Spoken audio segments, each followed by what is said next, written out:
Welcome to Forbes Talks. Joining me now is Emily Baker-White, a technology reporter here at Forbes. Emily, thank you so much for joining me. Thanks so much for having me. Of course, you just broke a major bombshell of a story, and you found out that TikTok and its parent company, ByteDance, were tracking Forbes journalists. What can you tell us?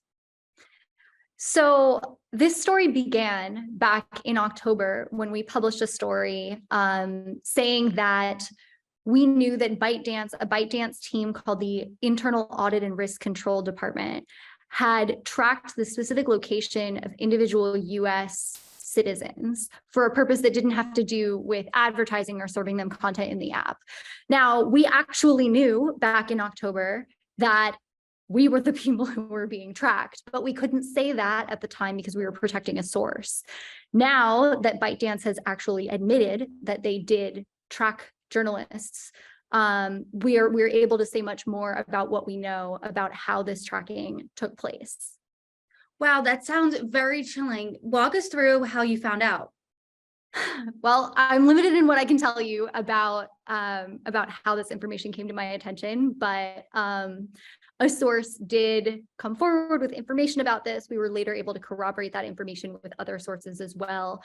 And when we published the first story, TikTok, they didn't quite deny the facts that we had reported, but they went on Twitter and they said our reporting lacked integrity. And they said that TikTok had never been used to target specific groups like politicians, activists, or journalists. And now we know, maybe TikTok, whoever wrote that tweet, just didn't know at the time that that actually was happening.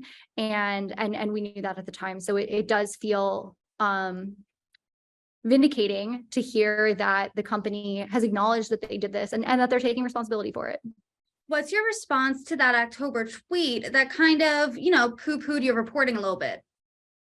I mean, I published tweets of my own that said at the time, we stand by our reporting, and nothing that they've said actually denies the facts. And that's because they were true, which the company has now acknowledged. And as you said, the investigation found that ByteDance tracked you. Did you have any inclination this was happening while it was happening? I don't know when they first tried to track me.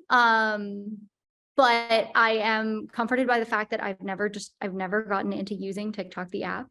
I have used it a little bit from time to time. That means the company knows the IP address of my house, which I'd rather they didn't, but it's not like I always had TikTok open on my phone everywhere I went. And so once I learned about the efforts, I deleted TikTok from my phone entirely. So I don't think they can track me anymore, or if they can, that's very creepy and bad. And I would love to hear about it if you happen to know about that, viewers.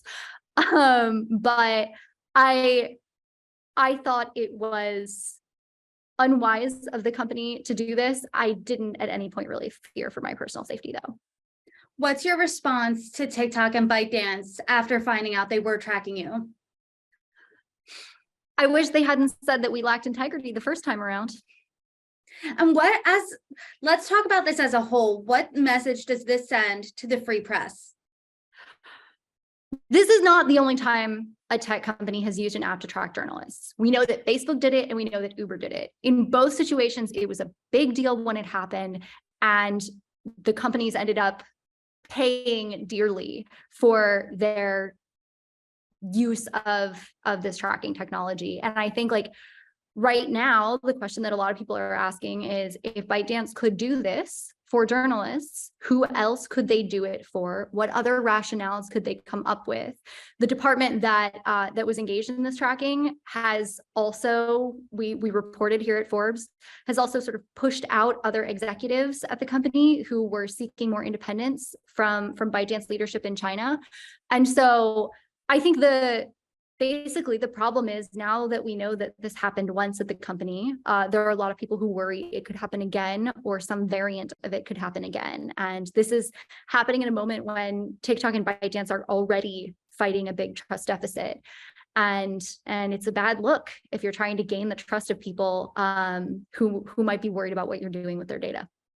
Let's talk about that. You said they're facing a big trust deficit, and you and a bunch of tech reporters here at Forbes have broken story after story about TikTok. Can you give us a highlight reel? Yeah, so I wrote my first stories about TikTok before I even arrived at Forbes. I broke a big story about TikTok at BuzzFeed News just before I moved over to Forbes. That was based on over 80 hours of internal audio from TikTok meetings. And basically what that audio showed was that although TikTok claimed all US user data is stored in the US, though that was technically true, there was a lot of access by China-based employees to that US user data. And that access continued into 2022 and has not been sort of fully severed, to my knowledge. That story prompted a lot of lawmakers in Washington to become really worried about data access questions at TikTok. And so it also inspired me and other reporters here at Forbes to start looking deeper into the company's connections to the Chinese government and what else they were up to. And so I published a story in August showing that there was a lot of crossover between employees at TikTok and ByteDance and people who had worked for Chinese state media. This is particularly important because a lot of concern about TikTok is about the idea that the company could use the algorithm to promote certain narratives or demote other narratives in a way that's favorable to the Chinese government. And I wrote a story with my colleague Ian Martin earlier this month, about how the Chinese Communist Party has in fact used TikTok to try to sway the views of Americans, including about politics. And TikTok is the only company of the big tech companies, unlike YouTube, Twitter, Facebook, Instagram, that doesn't label Chinese state media. And so what Ian and I found was that there were these accounts putting out sort of specific information about legislators, specific information about people who are up for election. And viewers of those TikToks did not know that they were coming from Chinese state media. And TikTok, unlike its competitors, was not labeling them. And so there are really two big buckets of concern about TikTok. One has to do with the idea that the Chinese government could manipulate the algorithm or could persuade ByteDance to manipulate the algorithm to sort of serve their interests. The other is this data espionage concern. And what today's story shows and what our October story first reporting this shows is that it was possible for ByteDance to use user data to surveil individual US citizens, including me. And if they can do that to me, I understand why activists, why politicians, why other people who might be of specific interest to TikTok or ByteDance or the Chinese government would be extra concerned about whether they could be surveilled too. All of your reporting really paints a chilling picture of TikTok. So what do you think as a whole these findings mean for big tech? Well, I'll say again, TikTok isn't the only one who's done this, right? Uber did it and Facebook did it. I think my reporting shows that TikTok's decision-making is still largely led by its Chinese parent company, ByteDance. And that in this moment, when TikTok and ByteDance are deep in negotiations with the US government to try to ameliorate the national security concerns raised about the app, if I were at TikTok and ByteDance right now, I would really be trying to take big steps to separate TikTok from ByteDance. And what our story after story after story shows is that they haven't done that. They haven't actually sort of severed the power structure there. And as long as people working on TikTok are reporting into people in China, I think the national security concerns will persist.